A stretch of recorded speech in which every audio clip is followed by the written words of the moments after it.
Alright, City of Philadelphia. Let's see this run. That was the power plant. You know they filmed Transformers there? I did not know that. Stance.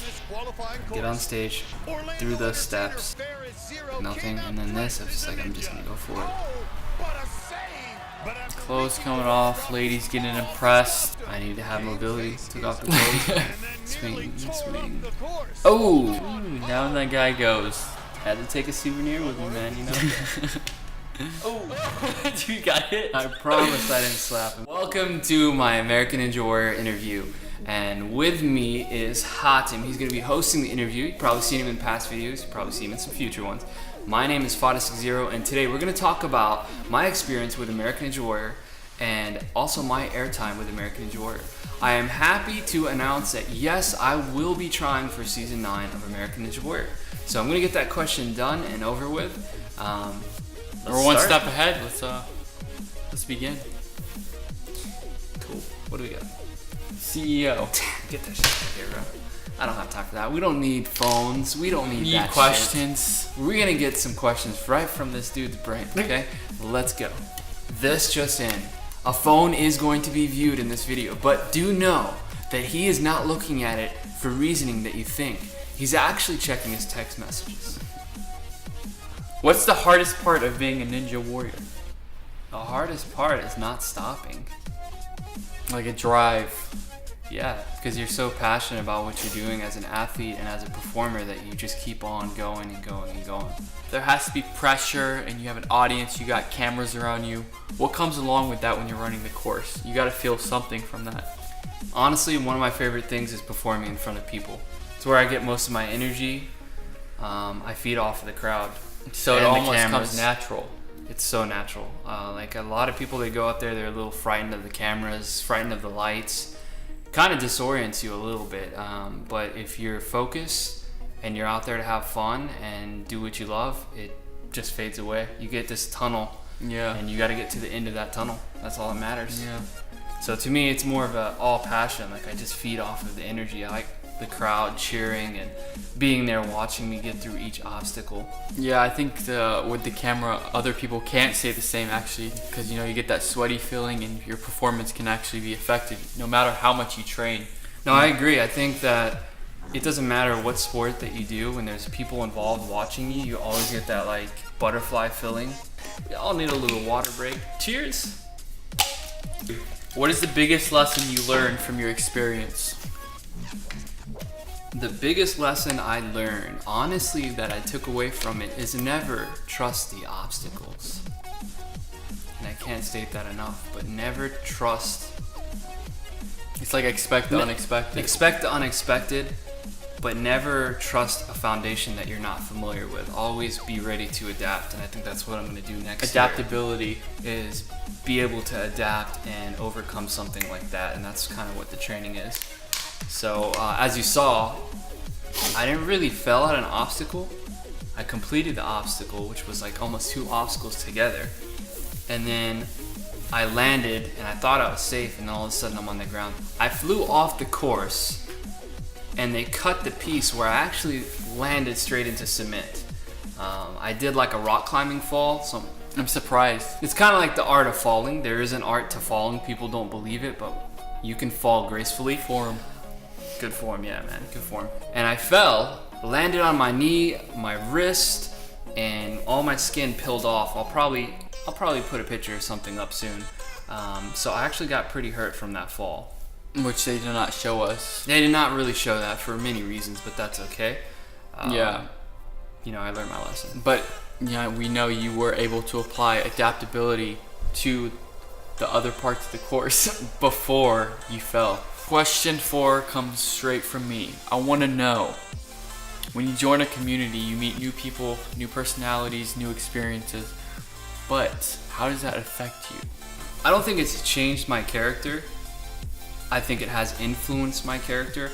I have equally met really cool people and really stupid people and really impressive people.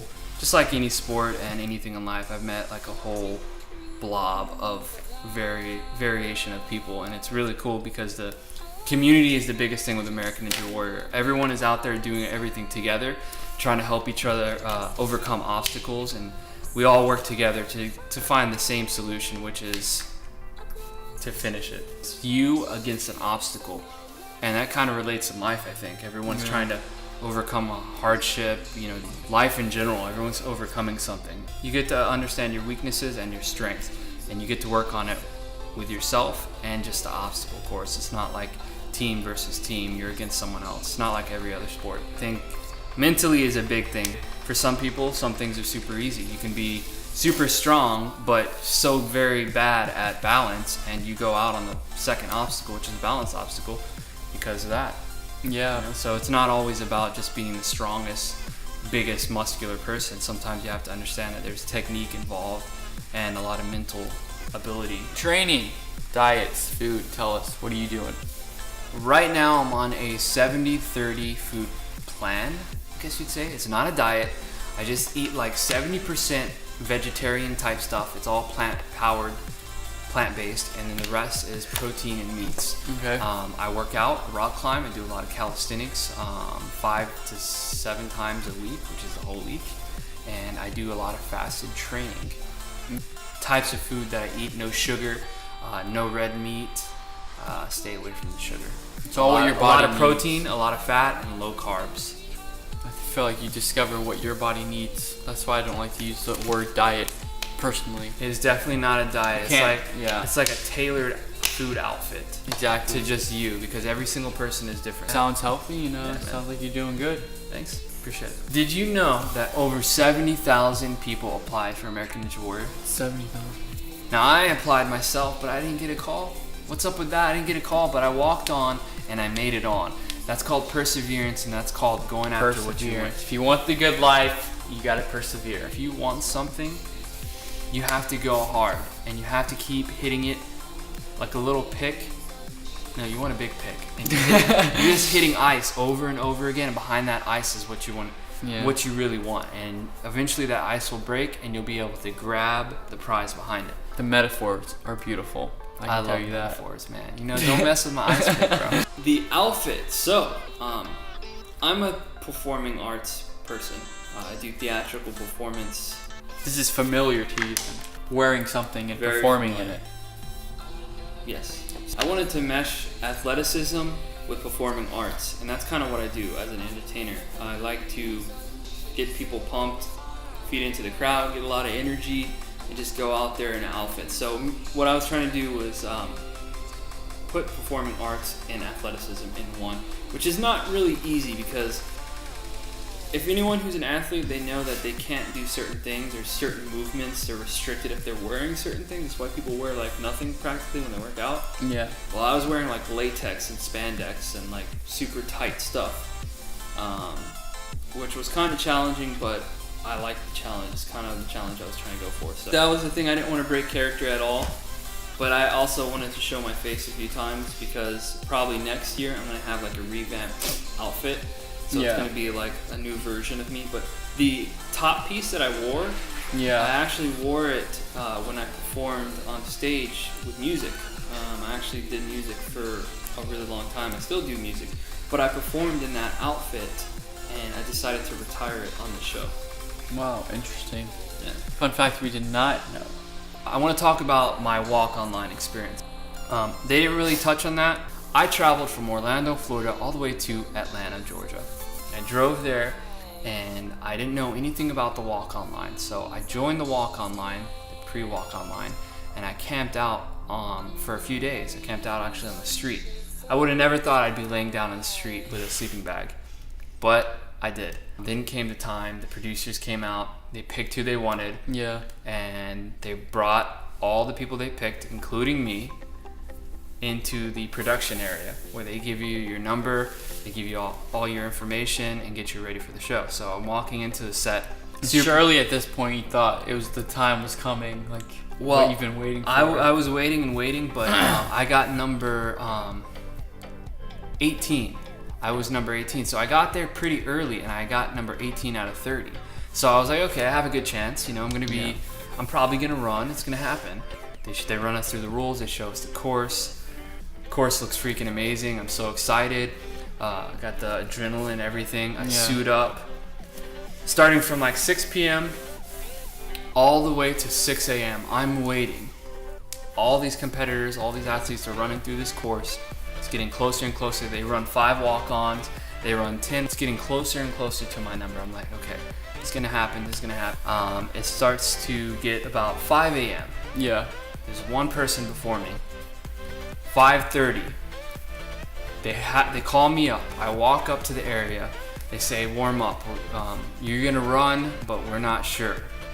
So I'm like, okay. Yeah. What does that mean? So I get my outfit on. I'm ready to go. I got my adrenaline pumping. I'm stretching. I'm warming up. And the lights in the course shut off. The producers walk up and they tell me that the course is done. And they're sorry. That's pretty much, wow. I felt like I had got dumped. The feeling, a dream that's really close, just dissolved. Yeah. So anyway, I was pretty bummed out. But there are some people that were super bummed out negatively. Like they were arguing and fighting with the producers. And there's a lot of people were camped out and like spent a whole 1 to 2 weeks, like me, sitting there waiting to run, and they didn't even get to run. It didn't happen, so it's pretty simple. All right, I'm here with Faris Xero. You were in the walk-on line this year. Tell me about your experiences in the walk-on line. Here on Sunday, camped out on the street. We formed the line and waited to find out if it would work. Pretty much I've been waiting all week to run. Super excited. Got my number. Didn't end up running, unfortunately. They got to 16. I was number 18, and they stopped right at 16. So I just they ended everything. I couldn't run. So I was a little disappointed, but I'm gonna try to go to Oklahoma, and we're gonna start the walk-on line there and run the course. So Awesome. I'm not gonna stop. Yeah, man, don't stop. Don't give up. Best of luck to you, and we hope to see you there. Yeah, thank you, man. Yeah. Was gonna go to Oklahoma. Didn't work out, so I ended up going to Philadelphia, which was the last region, the hardest region. And that was the best decision I ever made because I got aired. I got to walk on. It was my second time. I camped out again for a week and did the whole process again. And it was super cool because they had the power plant, which was super industrial. Yeah. Added to the overall Really cool look. building. It just felt like that's where I was supposed to be and that's where I was supposed to perform. I ran at 2 a.m. So while all this is going on, people are fatigued and hungry, and it's in the AM. And well, that's a part of the game, though. Is again adapting. Instead of adapting, you have to prepare yourself for this. So you switch your sleep schedule days before. You basically stay up during that time to prepare yourself mentally and physically, because you do get tired. You're just sitting around waiting. It is a TV show, so it's like a production. You have to sit around.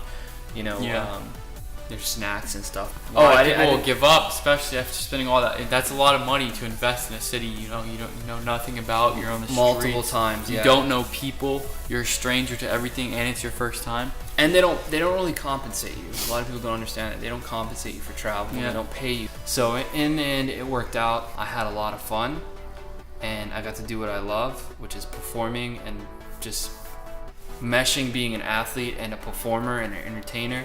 You arrive in Philadelphia, you're ready for your walk-on. You need friends, you need a place to stay. What do? Adapt and adventure. That's what I did. When I got there, I didn't know anyone. I met some cool people that were in the walk-on line. We ended up getting a 5-bedroom house together. It was like me, John, Josh, Maggie, Tyler. Really cool people. I want to give a shout out to them because they're pretty amazing friends, and there's a bunch of others. You know who you are. The walk online, we all got really close, and we survived together essentially. We camped together, we ate together. Yeah, all right. It's like we go to the grocery store, we get the same types of food, all healthy food. We were ready for American Ninja Warrior. We were adventuring. Really? We were training at all the gyms in Philadelphia. Every day was a fun adventure, and that's what I want other people to do. Just go out there and have fun. That's what it's all about. For sure, man. Just fucking do it. Just do it. Just do it. Less talk, more action. Action. I stand by that. We have our favorite ninja. We have our favorite athletes. Tell us, how do we get the shirts? You can get the shirts on farisxero.com. I have a campaign running. If you go to my shop section there, you can get one of your shirts there. I got a logo on the front, a logo on the back, And it is a campaign, it's only lasting a month. So please buy your shirt. Thank you guys for supporting me. If you do want to support me, buy a shirt because it helps. Any of the proceeds are going to go to competitions and anything that involves being a part of season 9 of American Ninja Warrior or anything else that's going to better myself. Thank you. Thank you. And thank you guys. Unity. Forever.